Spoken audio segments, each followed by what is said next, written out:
miedo, Él volverá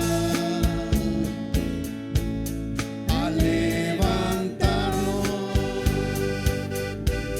Él lo prometió. No pierdas tu fe. El tiempo es corto ya. Nunca desmayes y una corona Él te dará. Él volverá allí en las nubes a levantar a todo aquel que le fue fiel. Él volverá pronto, muy pronto. Prosigue firme hasta la meta final. Él volverá allá en las nubes a levantar a todo aquel que le fue fiel. Él volverá pronto, muy pronto. Prosigue firme hasta la meta final.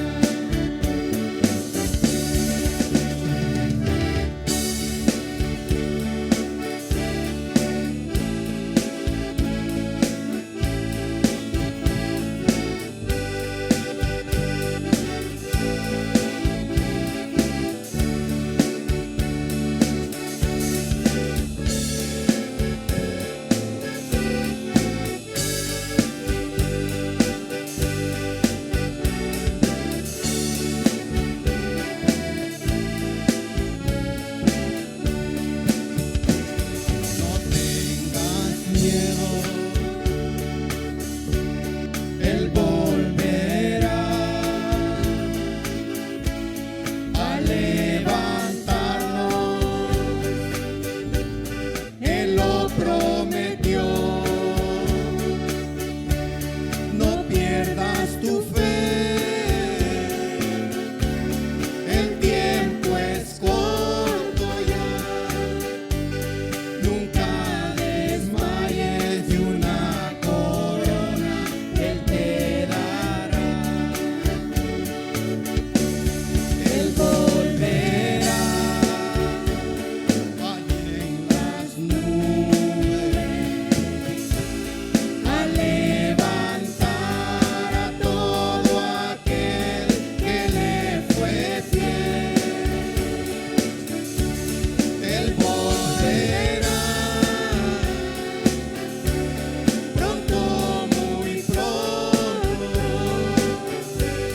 Prosigue firme hasta la meta final.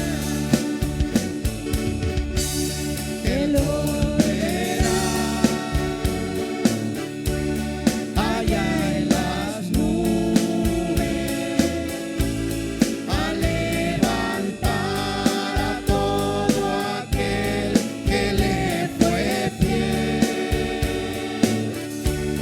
Él volverá pronto, muy pronto. Prosigue firme hasta la meta final. Amén, gloria a Dios. Bendito sea Dios. Hermano, sigue firme hasta esa meta final. Esto no se termina acá. El pelo se los puede poner blanco, se nos puede caer, puede pasar lo que pase. Pero hay que proseguir firme en la fe en el Señor para llegar a esa meta final, que es estar en el reino por la eternidad, hasta la eternidad. Dios les bendiga. Gracias porque hemos cantado juntos. Amén.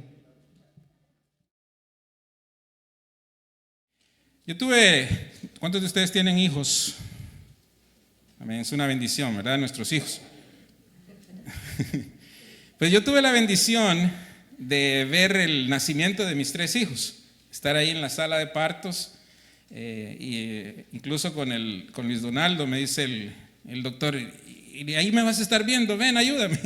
Y me puso ahí que le ayudara también, ¿verdad? Entonces, pero yo me recuerdo cuando a mi esposa resultó con los primeros síntomas de embarazo, empezamos a ir al ginecólogo, y la primera vez que escuché el latido del corazón de mi hija fue una emoción así bien grande, se me revolvió todo así por dentro de escuchar ese corazoncito latiendo así, pam, pam, pam, pam, pam, pam, ¿verdad? Era una música especial por medio del ultrasonido. Y luego pues ver todo el proceso hasta el día del parto, y luego el siguiente, y yo quería más, pero ya no pudimos, entonces tuvimos que parar en 3. Pero es una bendición ver nacer a nuestros hijos. Y luego pues empezar a disfrutar cada etapa de su desarrollo, ¿verdad? La primera sonrisa, uno está ahí y con solo que el niño ya movió un poquitito la boca, uno se emociona y se rió por primera vez y aquello, ¿verdad? Luego la disputa, yo creo que todos han pasado por lo mismo. ¿Qué fue lo primero que dijo, papá o mamá? Y está ahí que no, fue papá, no mamá, y ahí, ¿verdad?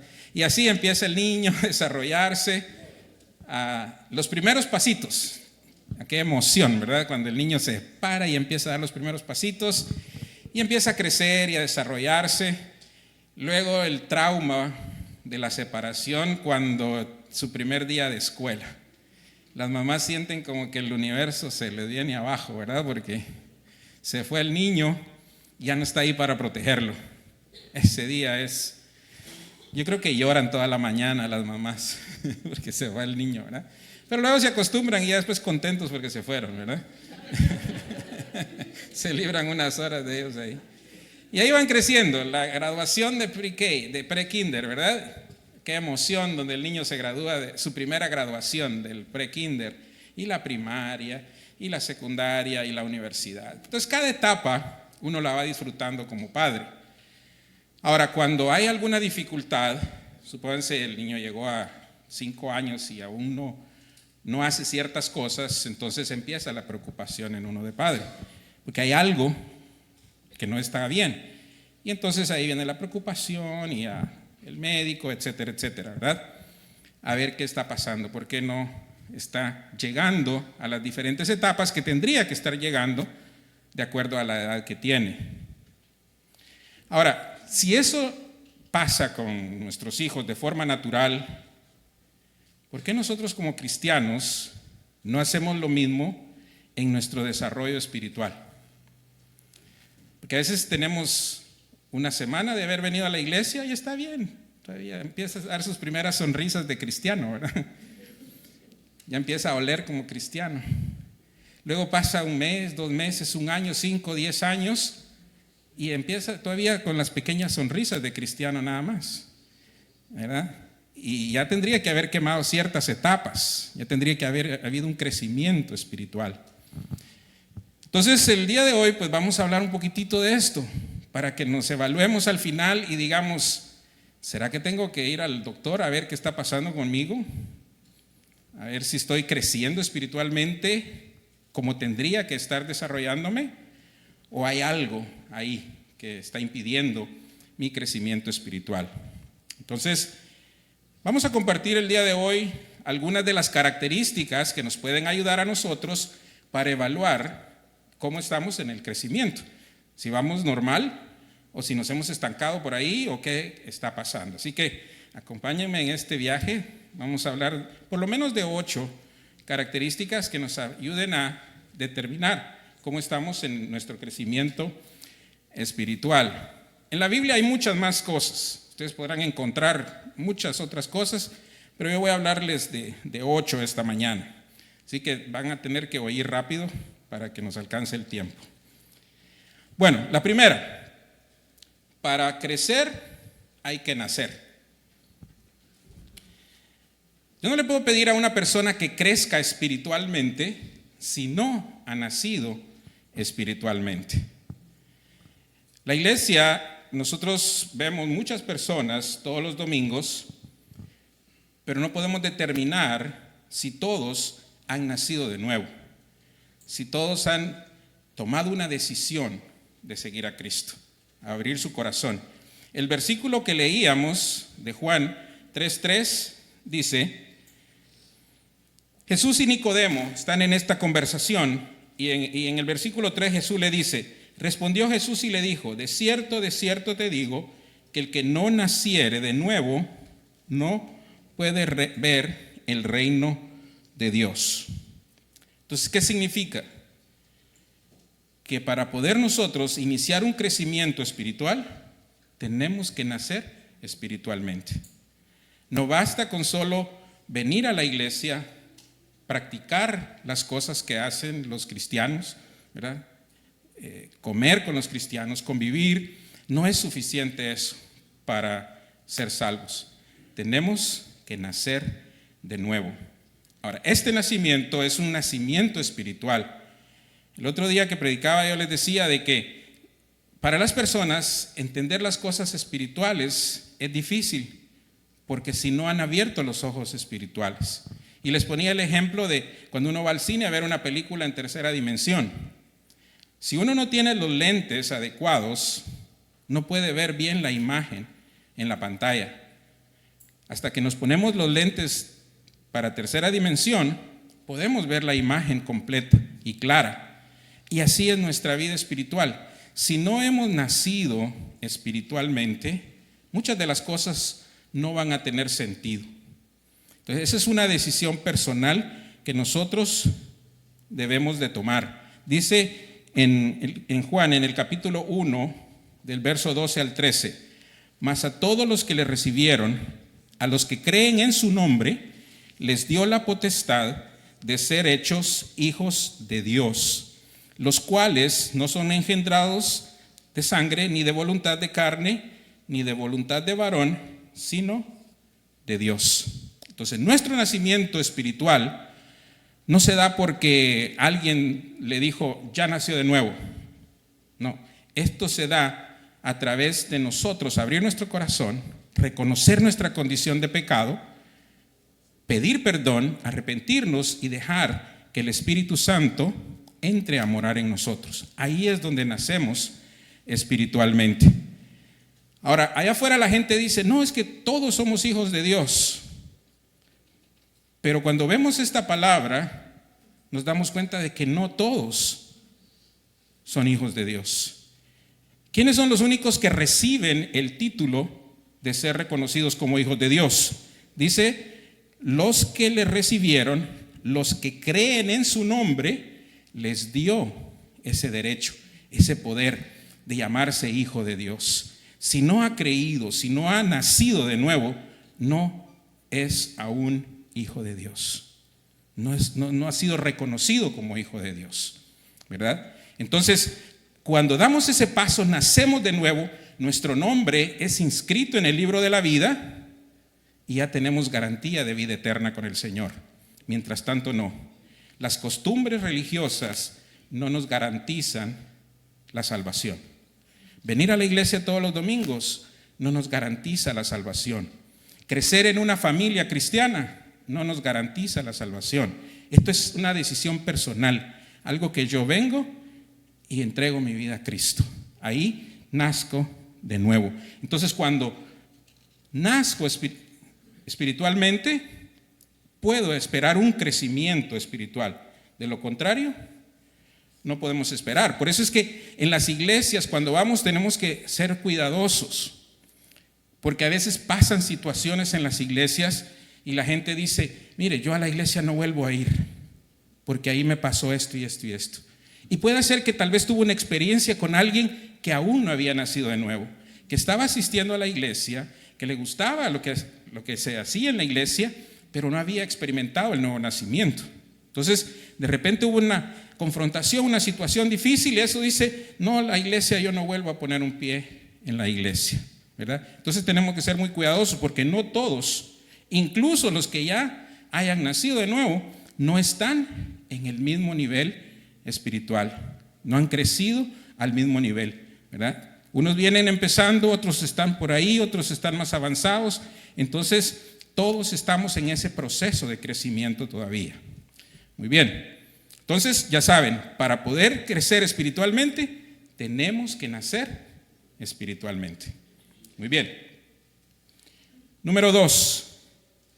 El crecimiento espiritual lo da Dios por medio del Espíritu Santo. Esa es la única manera que nosotros podemos crecer. ¿Ya? Ahora, yo puedo utilizar la palabra de Dios en los grupos familiares. Si ustedes no han asistido, se lo han perdido, pero hemos aprendido que hay ciertas disciplinas que nos ayudan en nuestro desarrollo espiritual. El estudio de la Biblia, la oración, el evangelismo, la convivencia con los hermanos, y todo eso unido con la obediencia. Eso nos ayuda en nuestro crecimiento. Pero todo eso lo logramos solamente teniendo el Espíritu Santo en nosotros. Y esa fue una promesa que Jesús nos hizo. Si nos vamos a Juan, capítulo 14, versos 16 y 17, dice: y yo rogaré al Padre, y os dará otro Consolador, para que esté con vosotros para siempre. El Espíritu de verdad, el cual el mundo no puede recibir, porque no le ve ni le conoce, pero vosotros le conocéis. Y oigan esto: porque mora con vosotros y estará en vosotros. Entonces la promesa del Espíritu Santo es que Él va a morar en cada uno de nosotros. Por eso en algunas iglesias, cuando hablan de que hoy se sintió el Espíritu Santo en el servicio, eso no tiene un fundamento bíblico, ¿ya? Porque el Espíritu Santo mora en nosotros las 24 horas del día. Entonces, desde que nosotros venimos a la iglesia, el Espíritu Santo está con nosotros. Salimos de la iglesia, el Espíritu Santo está con nosotros. Vamos al trabajo, el Espíritu Santo está con nosotros, haciendo su obra. No lo podemos reducir a 1 hora y media que tenemos de servicio. Lo que sentimos ahí puede ser nada más una emoción. Salimos al parqueo, se bajó la espuma y el Espíritu Santo se quedó en el edificio, ¿verdad? No, el Espíritu Santo es algo más sólido. Él mora en nosotros, Él nos enseña. Vea lo que dice en la palabra del Señor en Juan 14, 26. Dice: mas el Consolador, el Espíritu Santo, a quien el Padre enviará en mi nombre, Él os enseñará todas las cosas y os recordará todo lo que yo os he dicho. Entonces la tarea del Espíritu Santo no la podemos resumir a un momento emocional, porque su tarea es más compleja. Él nos enseña a vivir la vida cristiana. Él nos enseña a ser mejores discípulos de Jesús. Y nos recuerda todo lo que Jesús enseñó en la Escritura. Esa es la tarea del Espíritu Santo, ¿verdad? Guiarnos, enseñarnos. Entonces, nuestro crecimiento, así como nosotros con nuestros hijos, cuando estaban chiquititos, que les enseñamos a comer. Ustedes recuerdan, ¿verdad? Cuando estos niños estaban chiquititos, que los sentaban y le ponían la comida y era más lo que quedaba en la mesa que lo que comían, ¿verdad? Y se embarraban y quedaban todos sucios. Pero así iban aprendiendo a comer, ¿verdad? Entonces, esa es la tarea del Espíritu Santo: irnos guiando, irnos enseñando, irnos moldeando. Entonces dice: Él nos enseñará todas las cosas y nos recordará lo que Jesús enseñó. Entonces, Él es nuestro compañero. En griego, el Espíritu Santo le llamaban el Paracleto. El Paracleto era una persona que acompañaba a un preso cuando no tenía nadie que estuviera con él. Si alguien estaba en la cárcel y no había nadie que lo acompañara, le ponían a una persona. Y esa persona le hacía compañía para que no estuviera solo en la cárcel, si él no tenía nadie que estuviera con él. Entonces esa persona llegaba, conversaba y compartía con él para que sintiera apoyo. Entonces lo mismo hace el Espíritu Santo con nosotros: nos acompaña, nos guía, nos enseña, nos moldea, nos transforma. Entonces la tarea es bien compleja del Espíritu Santo en nosotros. Entonces debemos de aprender a vivir bajo la influencia del Espíritu Santo en nuestra vida. Dice el apóstol Pablo en el libro de Romanos, capítulo 8, versos 2 y 3. Ahora pues, ninguna condenación hay para los que están en Cristo Jesús, los que no andan conforme a la carne, sino conforme al Espíritu. Porque la ley del Espíritu de vida en Cristo Jesús me ha librado de la ley, del pecado y de la muerte. Entonces, para los que están en Cristo ya no hay condenación, porque pasamos de ¿qué? De muerte a vida. Pero ya no gobierna la carne, sino gobierna el Espíritu. Entonces ya no pensamos solamente en las cosas de la carne, sino que nuestro enfoque cambia, ¿verdad? Le damos más valor a las cosas espirituales, a la oración, al tiempo de estudio, a la convivencia. El viernes tuvimos un hermoso servicio de oración. Si no vinieron, se lo perdieron. Tuvimos un hermoso servicio acá, orando todos juntos. Entonces, empezamos a darle valor a esas cosas. ¿Por qué? Porque ya no andamos conforme a la carne, sino conforme al Espíritu. Entonces, no hay crecimiento en nuestra vida si no dejamos el Espíritu Santo que haga su obra en nosotros. Pasamos al número 3. Entonces vamos, para crecer primero tenemos que nacer. Segundo, el crecimiento lo da Dios por medio del Espíritu Santo en nosotros.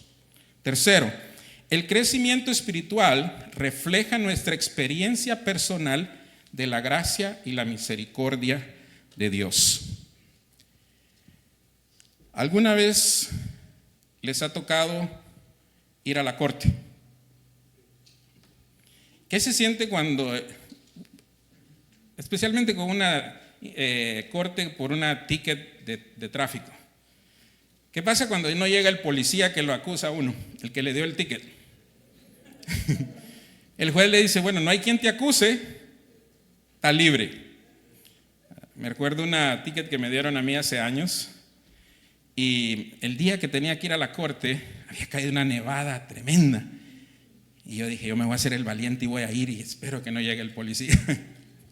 Que estaban llenas las calles de nieve. Yo llegué a la corte en Silver Spring y estaba parado y a cada rato iba a ver para todos lados a ver si aparecía el policía. Cuando me llamaron y me paro y dice el juez, ¿está el policía? Y yo, no está. Y dice, no está. Así que te puedo decir, qué alivio se siente cuando el que lo acusa ya no está ahí y uno siente ese alivio, ¿verdad? Pues lo mismo pasa cuando nosotros experimentamos la gracia de Cristo en nosotros. ¿Cuál es la paga del pecado? Muerte. Nosotros estábamos condenados a una muerte eterna, pero gracias al sacrificio de Cristo, nosotros recibimos algo que no merecíamos, que es el perdón y el regalo de la vida eterna, gracias al sacrificio de Él en la cruz. Entonces, cuando experimentamos ese perdón de pecados en nuestra vida, es una emoción, es una sensación tan grande que nos mueve a querer crecer en nuestra relación con Él, ¿ya? Cuando experimentamos su gracia y su misericordia. Recuerden, gracia es no recibir lo que merecíamos. ¿Qué merecíamos por el pecado? Condenación eterna. Pero no recibimos eso, recibimos perdón y vida eterna. Ahora, ¿qué es misericordia? Es no recibir lo que merecíamos, ¿ya? Entonces, no merecíamos la salvación, pero Dios nos ve con ojos de misericordia y de gracia. Entonces, cuando experimentamos eso a nivel personal, es una sensación transformadora en nuestra vida. Eso nos hace querer acercarnos a Él, querer convivir con Él, ¿ya? Entonces, su gracia y su misericordia, esa experiencia nos transforma. Saber que hemos pasado de muerte a vida, donde no teníamos esperanza, que lo único que podíamos ver era, pero lo entendemos ahora, cuando hemos nacido espiritualmente, porque la gente afuera es difícil que valore estas cosas, pasar de muerte a vida. Solamente el que lo ha experimentado puede describirlo con esa emoción. Para alguien que no lo haya vivido, es difícil entenderlo. Dicen, saber qué será ir todos los domingos a la iglesia como que no tiene mucho sentido, ¿verdad? Pero cuando nosotros lo hemos vivido, podemos valorar la gracia y la misericordia de Dios. Efesios 2, verso del 8 al 10 dice, porque por gracia sois salvos por medio de la fe, y esto no de vosotros, pues es don de Dios, no por obras para que nadie se gloríe, porque somos hechura suya, creados en Cristo Jesús para buenas obras, las cuales Dios preparó de antemano para que anduviésemos en ellas. Entonces, la salvación yo no me la puedo ganar. Yo no puedo hacer méritos para ganarme mi salvación. El precio era demasiado alto. Ahora, yo no les digo que no sea bueno hacer obras. Ahora, las buenas obras, llegan como resultado del nuevo nacimiento, de que el Espíritu Santo mora en mí. Eso me mueve a mí a las buenas obras. Pero no porque haga buenas obras, yo voy a merecer más, voy a merecer la salvación.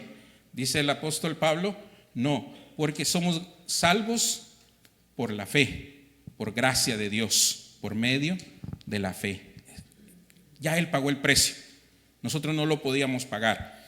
Él fue el único que lo podía hacer. Entonces, cuando nosotros tenemos esa paz en nosotros de saber de que si morimos hoy, pasaremos una eternidad con Él, eso nos trae una sensación de paz indescriptible. ¿Ya? Si usted no ha experimentado esa paz, tiene que hacerlo. Dice Filipenses 4:7, y la paz de Dios, que sobrepasa todo entendimiento, guardará vuestros corazones y vuestros pensamientos en Cristo Jesús. La paz que Cristo nos da es indescriptible. La paz no es sinónimo de ausencia de problemas, porque cualquiera puede decir, hoy vivo en paz, porque todo va bien, ¿verdad? Eso es transitorio, eso es circunstancial. La paz que viene de Dios es aquella que en medio de las tormentas, en medio de las dificultades, en medio de la crisis, yo mantengo el gozo del Señor. Y no me importa qué esté pasando alrededor. ¿Se recuerdan la historia de Jesús y los discípulos en la barca? Cuando estaba la tempestad y los discípulos estaban, Señor, y que ya se iba a hundir la barca y estaban asustados y con temor. Y bajaron, ¿y qué estaba haciendo Jesús? Durmiendo. ¿Cómo es posible que estás durmiendo? Mira que nos vamos a hundir, ¿verdad? Y Jesús dijo, no, suavecito, que es bolero. Se levantó y le dijo a la mar, tranquilo, cálmate. Y el mar se calmó, ¿verdad? Pero porque él sabía que él el que tenía el poder sobre el mar, ¿verdad? Entonces, ¿qué tal si nosotros entendemos eso? Que Él es el que tiene el poder sobre todas las cosas y que no importa las circunstancias que estemos viviendo, si Él está en nuestra barca, si está con nosotros, podemos descansar tranquilos también. No nos podemos afanar, no vamos a entrar en una crisis emocional, ¿verdad? Vamos a dejar que Él haga su obra porque Él es el que tiene el poder y Él controla todo. Y esa paz sobrepasa el entendimiento humano. El apóstol Pablo escribe sobre el gozo, estar siempre gozosos, ¿verdad? Estar alegres. Y él escribe esas cartas estando en la prisión. Cuando a él lo metieron preso en la ciudad de Filipos por un milagro que Dios había hecho, ahí lo habían golpeado y lo habían metido hasta el calabozo más profundo de la cárcel. Lo habían golpeado, estaba encadenado. Cualquiera podía estar renegando, decir, Señor, qué bárbaro. Dejé todo por servirte y mira dónde me tienes ahora. Por ayudar a alguien me metieron preso.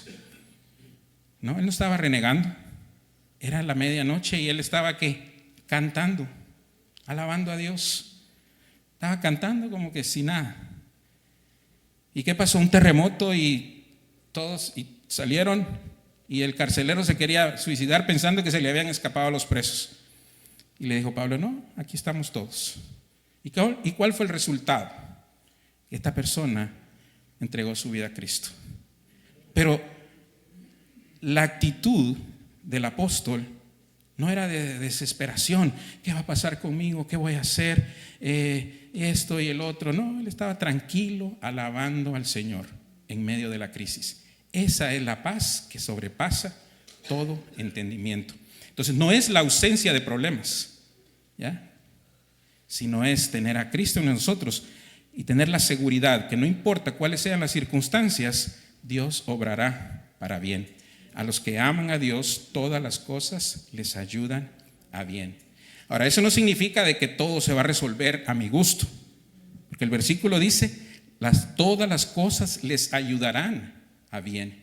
O sea, Dios va a permitir una crisis, una dificultad, para sacar algo bueno en nosotros, ¿ya? Muy bien. Número 4. El crecimiento espiritual genera cambios. ¿Han escuchado ustedes a alguna persona decir, es que yo así soy y no voy a cambiar? Sí, ¿verdad? Creo que a veces hemos cometido nosotros ese error y decirlo también. Pero en realidad el Espíritu Santo sí puede obrar cambios en nosotros. Y esa es la idea. Dice Romanos 6:11, y esto erais algunos de vosotros. ¿Se recuerdan que el pastor está predicando la serie sobre Primera de Corintios? Y en el capítulo 6 empieza a hacer el listado de los hermanos de la iglesia de Corinto, que eran todas las cosas que ellos hacían. Y le dice, pero ahora ya están en Cristo. Entonces, toda esta lista de cosas que ustedes hacían eran antes. Ahora es diferente. Dice, y esto erais algunos de vosotros, pero fuisteis lavados, pero fuisteis santificados, pero fuisteis justificados en el nombre del Señor Jesucristo y en el Espíritu de nuestro Dios. O sea, Dios nos transformó, nos hizo una nueva criatura. Dice 2 Corintios 5:17, de modo que si alguno está en Cristo, nueva criatura es. Las cosas viejas siguen siendo viejas. Pasaron, es que la impresora mía se equivocó. Dice, las cosas viejas pasaron y aquí todas son hechas nuevas. Entonces, cuando nosotros nacemos de nuevo, todas las cosas son nuevas. Nuestras malas mañas se quedan en el pasado, ¿verdad? No las acarreamos con nosotros, ¿verdad? Dice Efesios 4, versos 31 y 32. Quítese de vosotros toda amargura, enojo, ira, gritería y maledicencia y toda malicia. Antes, sed benignos unos con otros, misericordiosos, perdonándonos unos a otros, como Dios también os perdonó a vosotros en Cristo. Entonces, estas son algunas de las cosas que vamos dejando atrás, ¿verdad? Todo lo que yo era, todo eso tenemos que someterlo a Dios. Decir, mira, estas malas mañas que yo tenía, te las entrego. Toma control de mi vida, cámbiame, transfórmame, ¿verdad? Yo no quiero ser el mismo. Y empezar a dar frutos de arrepentimiento, a dar señales de que hemos sido transformados en Cristo Jesús. Ahora, ¿cuál es la idea de nosotros cuando venimos a Cristo? Parecernos más a Él. Esa tendría que ser la meta de todo cristiano, parecernos más a Jesús. Dice Filipenses capítulo 2, versos 5 al 8. Haya pues en vosotros este sentir que hubo también en Cristo Jesús. Miren cómo empieza el versículo, ¿verdad? Dice el apóstol Pablo, ojalá que todos quisieran ser iguales a Jesús, que esa tendría que ser nuestra meta, ser como Él. Cuando nosotros nos convertimos en sus discípulos, nuestra meta debe ser parecernos lo más que podamos a Él. Y vean cómo lo describe el apóstol. Dice, el cual, siendo en forma de Dios, no estimó el ser igual a Dios como cosa que aferrarse, sino que se despojó a sí mismo, tomando forma de siervo, hecho semejante a los hombres, y estando en la condición de hombre, se humilló a sí mismo, haciéndose obediente hasta la muerte y muerte de cruz. Entonces, Dios siendo Dios como era, lo dejó todo y vino por nosotros.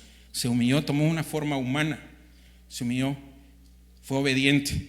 Entonces, dos características importantes en la vida del cristiano: la humildad y la obediencia.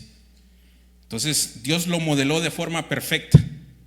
Entonces, Él quiere que nosotros también dejemos el orgullo y la desobediencia y vengamos a Él de forma humilde y obediente. Que tengamos la facilidad de poder perdonar o poder pedir perdón. Por eso el versículo que leíamos antes decía, perdonándonos unos a otros como Dios también nos perdonó a vosotros. Entonces, imagínense si la Biblia nos llama a perdonar y yo no perdono o no pido perdón cuando yo me equivoco, ¿verdad? Y siempre existe ese debate de qué es más fácil, si pedir perdón o perdonar. Algunos dirán, ¿verdad? Depende. Y ahí se quitan el golpe, ¿verdad? Y depende. Pero sea una o la otra, Dios nos llama a hacerlo, ¿ya? Que actuemos de forma humilde y obediente. ¿Estamos? Muy bien. Entonces, vamos ya con 4. ¿Se recuerdan cuáles fueron? Repasemos para que no nos vayamos perdiendo. Entonces, para crecer tenemos que nacer espiritualmente. El crecimiento espiritual lo da Dios por medio del Espíritu Santo. El crecimiento espiritual refleja nuestra experiencia personal de la gracia y la misericordia de Dios. El crecimiento genera cambios, ¿verdad? No volvemos a ser los mismos. Vamos a la número 5. El crecimiento espiritual nos separa del mundo y nos acerca a Dios. ¿Qué significa eso? Que Dios nos recibe tal como nosotros vengamos a Él, con todos nuestros defectos. Algunos pensamos a veces y decimos, no, voy a dejar esto primero y luego voy a venir a Dios. Pero ¿qué tal si dejo esto y luego me doy cuenta que hay otra cosa también que tengo que dejar? Y luego dejo eso y hay otra cosa también que tengo que dejar. Y luego hay otra cosa también que tengo que dejar. Y la lista va a ser interminable, ¿ya? Lo mejor es venir como estamos, con todo nuestro bagaje, con todas nuestras cosas, venir así y entregarlo todo a Él y dejar que Él haga la obra transformadora en nosotros, ¿ya? Que Dios nos cambie de nuestra mente, nuestra forma de pensar, nuestra forma de vivir. Dice Romanos 12:1, no os conforméis a este siglo, sino transformaos por medio de la renovación de vuestro entendimiento, para que comprobéis cuál sea la buena voluntad de Dios, agradable y perfecta.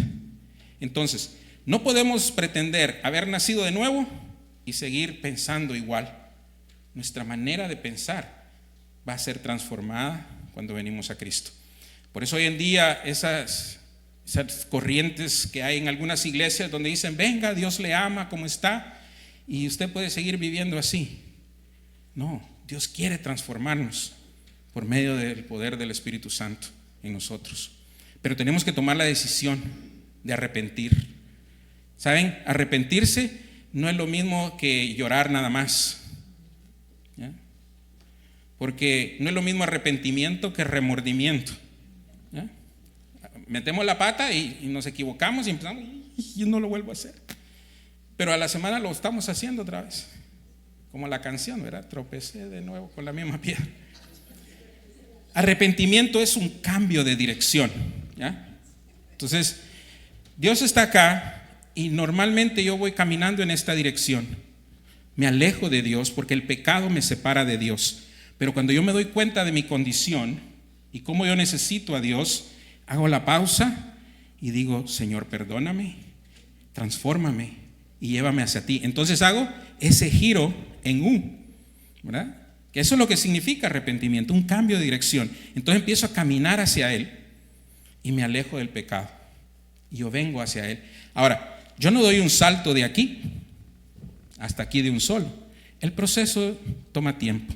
Y ese es parte del crecimiento espiritual. Voy dando pasitos. Algunos los dan más largos, otros más cortitos. Pero la idea es acercarme más a Él. Alejarme del pecado y acercarme más a Él. Ahora, la sociedad va a tratar de bombardearnos y darnos toda clase de corrientes ideológicas para que vivamos de cierta manera, pero nosotros no nos adaptamos al mundo. La iglesia no se adapta al mundo, es el mundo el que se tiene que adaptar a nosotros. Hoy en la mañana teníamos una conversación interesante con los jóvenes, cómo todas las nuevas corrientes ideológicas quieren empezarse a colar en la iglesia. Entonces, cómo nosotros debemos de mantenernos firmes en la palabra del Señor para que sea al contrario, pero de una forma sabia y prudente, que sea la iglesia que ejerza influencia en el mundo y no el mundo en la iglesia. Entonces, el crecimiento espiritual nos separa del pecado y nos acerca a Dios, ¿verdad? Muy bien, número 6. El crecimiento espiritual nos mueve hacia adelante. ¿Qué significa esto? Vamos a leer un pasaje para que lo podamos ejemplificar. Dice el apóstol Pablo en Filipenses capítulo 3, del verso 12 al 15. No que lo haya alcanzado ya, ni que ya sea perfecto, sino que prosigo por ver si logro hacer aquello para lo cual fui también asido por Cristo Jesús. Hermanos, yo mismo no pretendo haberlo alcanzado ya, pero una cosa hago, olvidándome ciertamente de lo que queda atrás y extendiéndome a lo que está adelante. Prosigo a la meta, al premio del supremo llamamiento de Dios en Cristo Jesús. Así que todos los que somos perfectos, esto mismo sintamos, y si otra cosa sentís, esto también os lo revelará Dios. ¿Qué está diciendo el apóstol Pablo? Que yo no puedo vivir del pasado. ¿Alguna vez usted ha intentado manejar allí en la 495 viendo solo por el retrovisor de su carro, ese espejito chiquitito que está ahí? ¿Ha intentado manejar usted alguna vez así? No, ¿verdad? Si lo hace, ¿qué pasaría? Se llevaría de frente todos los carros que están ahí, ¿verdad? Porque tenemos un vidrio grande que nos da una visión de lo que está delante. El pequeño retrovisor solo nos sirve para echar un vistazo, que el que viene atrás no nos vaya a pegar muy fuerte, ¿verdad?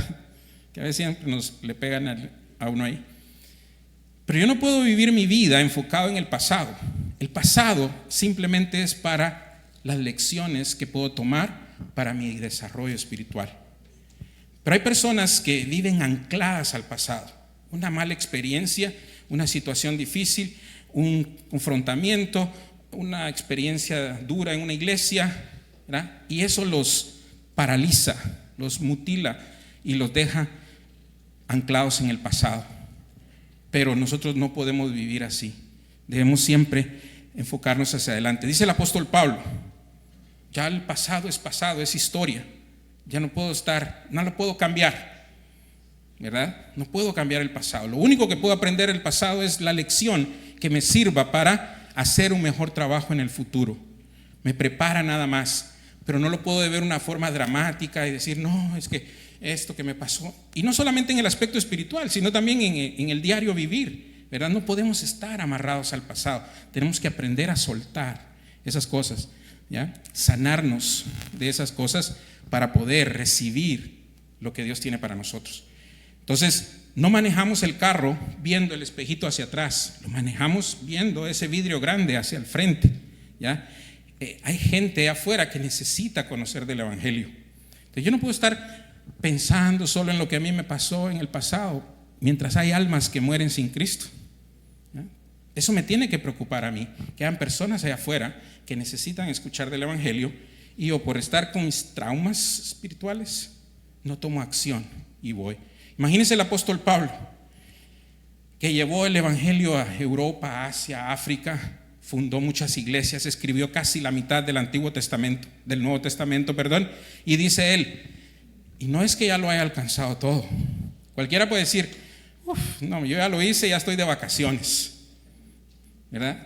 Que algunos podemos decir eso, no, yo ya serví bastante en la iglesia, hoy me toca descansar y me tomo un break, ¿verdad?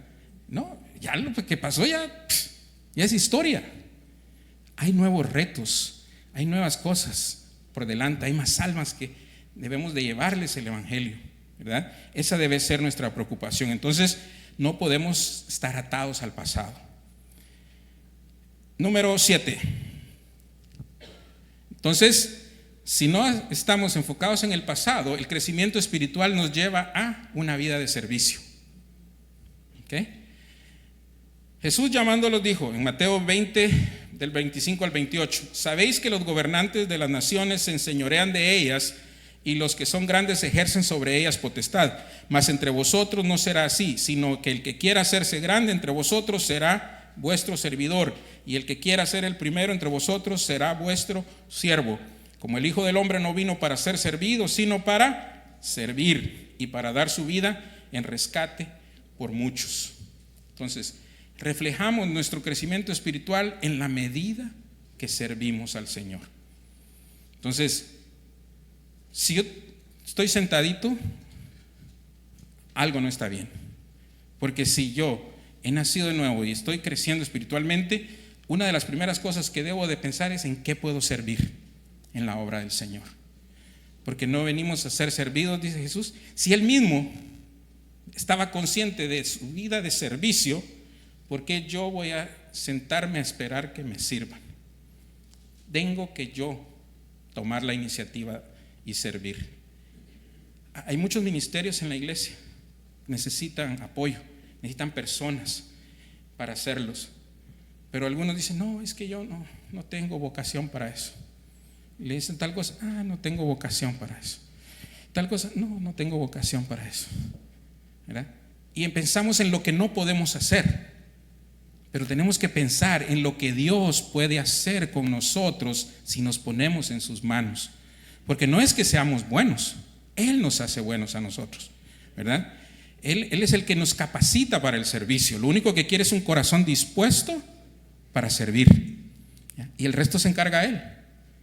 Él nos enseña, nos prepara. El Espíritu Santo nos prepara, nos equipa, nos da los dones espirituales para que podamos servir. ¿Ya? Pero si yo me conformo solo a estar sentadito, ¿qué va a pasar? Me voy a estancar en mi crecimiento espiritual. Y por último, la número 8, el crecimiento espiritual nos ayuda a organizar nuestras prioridades. Mateo 6, del 33 al 31.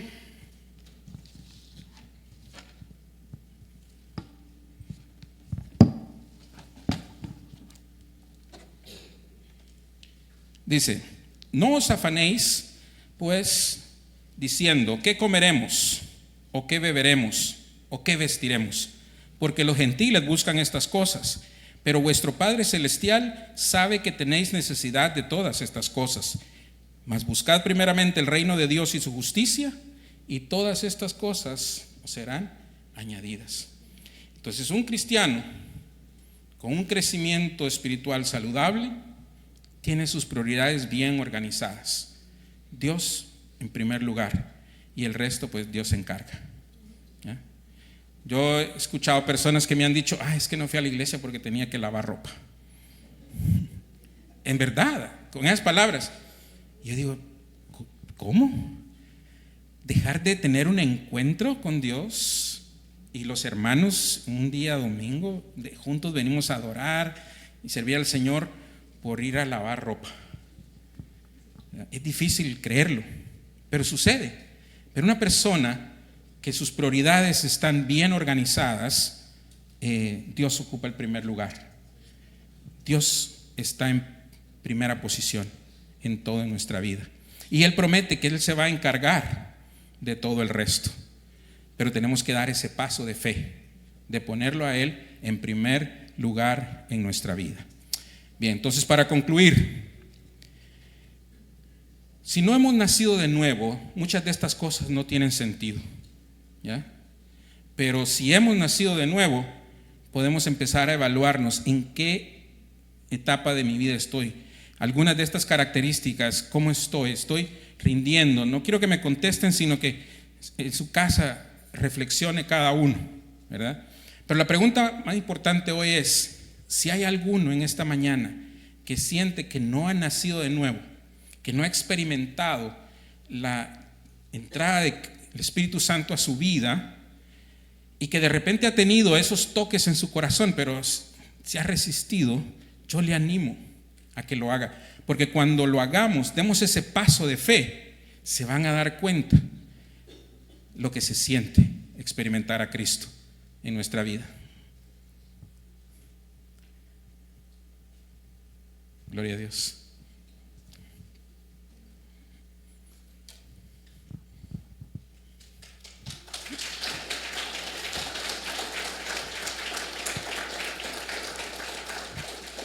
Gloria a Dios. Si hay alguien más que siente en su corazón esa necesidad de abrirlo para Cristo, que el Espíritu Santo empiece a hacer esa obra transformadora, que nos traiga esa paz que sobrepasa todo entendimiento y que nos garantiza una vida eterna con Él.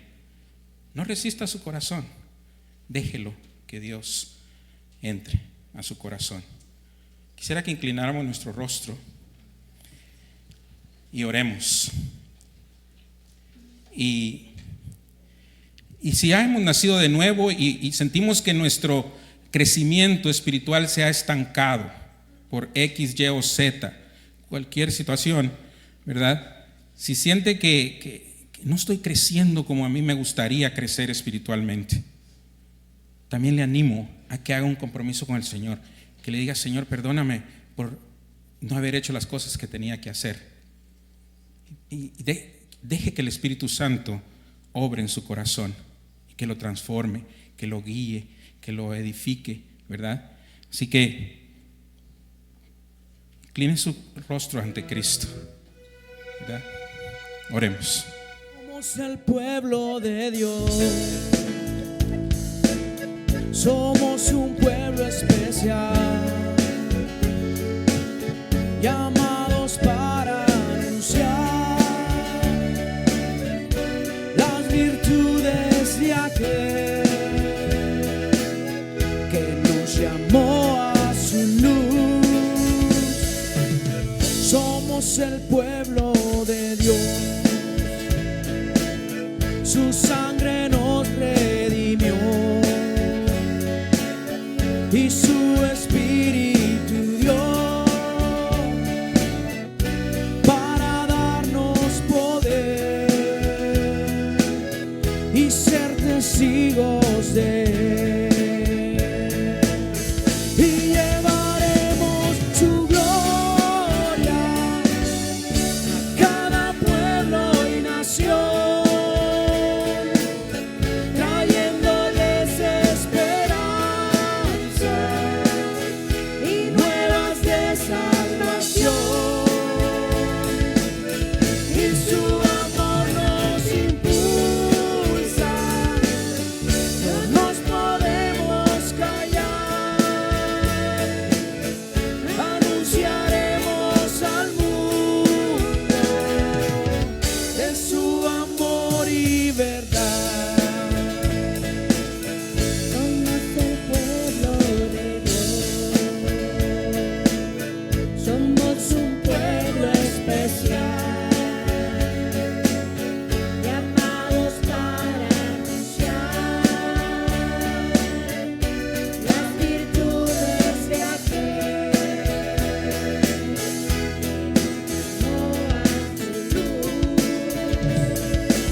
Gracias, Padre. Danos la gracia, Señor eterno, de poder ser esa luz en medio de este mundo, Padre Santo, para poder, Señor, ser de bendición a aquellos que no te han conocido. Padre, te doy gracias por la vida de cada uno de mis hermanos que se han podido dar cita en este día, este lugar. Padre amado, seas tú guardándolos, llevándolos con bien a sus hogares, Padre Santo, y que el resto del día puedan disfrutarlo en familia, Señor, y con ese gozo, Señor, de tener tu presencia en nosotros en todo tiempo. Gracias en el nombre de Jesús. Amén y amén.